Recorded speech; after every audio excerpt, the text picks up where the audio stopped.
ইয়েমেনের আব্রাহা নামক একজন শাসনকর্তা ছিল। আব্রাহা ছিল বিধর্মী এবং ইসলামের চরম শত্রু। সে দেখল গোটা আরবের লোকেরা মক্কার কাবা শরীফে হজ করতে যাচ্ছে।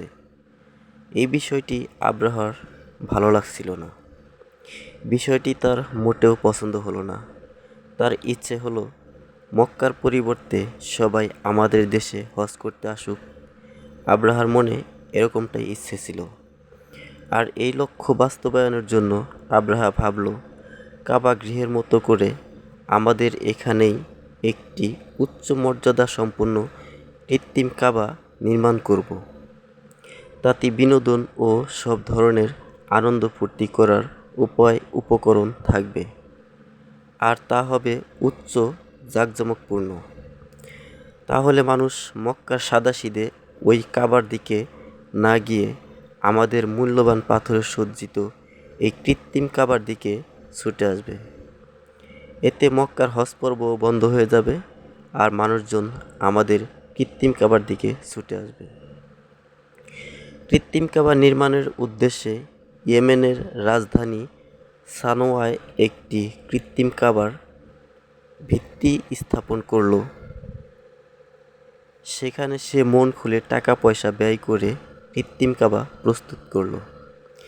কিন্তু এত টাকা পয়সা খরচ করেও কোনো লাভ হলো না। মানুষ সেই কৃত্রিম কাবার দিকে আকৃষ্ট হয়নি। আরববাসীরা, বিশেষ করে কুরাইশ গোত্রের লোকেরা যখন আব্রাহার এই কৃত্রিম কাবা সম্পর্কে জানতে পারল, তখন আরববাসীরা চরম উত্তেজিত হয়ে উঠল।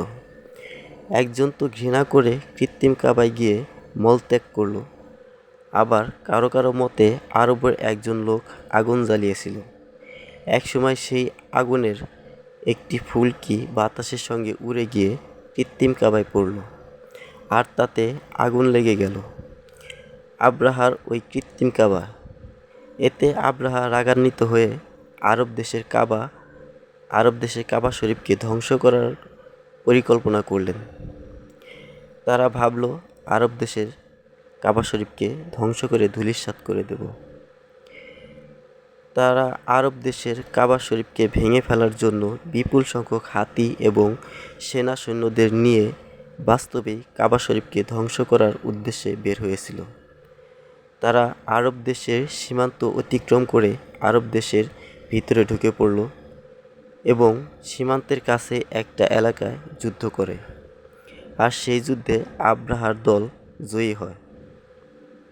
সেই সময়কালে নবীজির দাদা আব্দুল মুত্তালিব ছিলেন তখন কুরাইশ গোত্রের নেতা এবং কাবা শরীফের মুতাওয়াল্লি।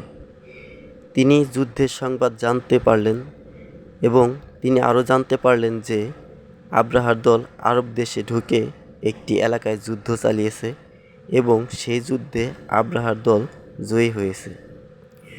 নবীজির দাদা যুদ্ধের সংবাদ পেয়ে তার লোক সকলকে ডেকে বললেন, তোমরা নিজেদেরকে রক্ষা করার ব্যবস্থা করো, কারণ আব্রাহার দল আসছে কাবা শরীফকে ধ্বংস করার জন্য। কাবা ঘরের মালিক নিজেই রক্ষা করবেন, তোমরা শুধু তোমাদের জীবন রক্ষা করার ব্যবস্থা করো। নবীজির দাদার এই কথা শুনে কাবার লোকজন সবাই ঘরে ফিরে গেলেন নিজেদের জীবন রক্ষা করার জন্য। রাস্তায় কোনো লোকজন থাকলেন না, পুরো রাস্তা ফাঁকা হয়ে গেল। এদিকে আব্রাহার দল রাস্তায় এগিয়ে আসতে না আসতেই দেখেন রাস্তা পুরো পরিষ্কার, রাস্তায় কোনো লোকজন নেই। পুরো রাস্তা পরিষ্কার দেখে আব্রাহার দল ভাবল যে এখন আর কাবা ধ্বংস করার জন্য আমাদের কঠিন কোনো কাজ নয়, কারণ কাবার কোনো লোক রাস্তায় নেই যে আমাদের সাথে যুদ্ধ করবে। আমরা যুদ্ধ ছাড়াই কাবা ঘর ধ্বংস করে ফেলতে পারব।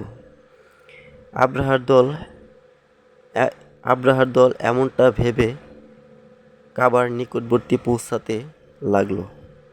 তখন সমুদ্রের দিক থেকে হলুদ আর সবুজ রঙের ক্ষুদ্র ক্ষুদ্র পাখির ঝাঁক আসতে লাগলো।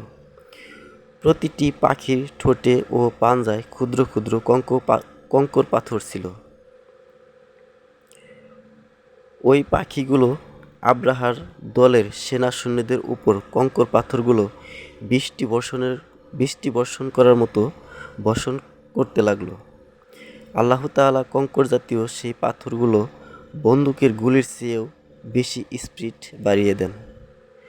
কঙ্কর পাথরগুলো এক দিক থেকে প্রবেশ করে অপর দিক থেকে বের হয়ে যেত, আর শরীরে এক আশ্চর্য ধরনের বিষাক্ত উপাদান রেখে যেত,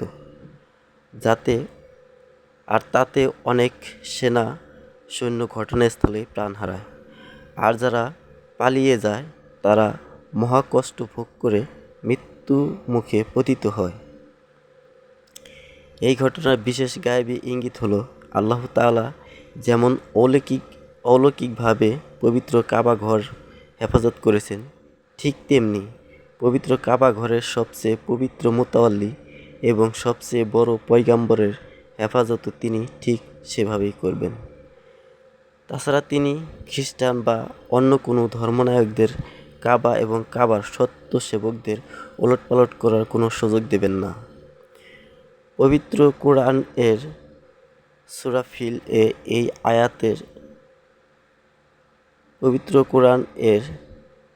ফিল এ এই ঘটনারই উল্লেখ করা হয়েছে।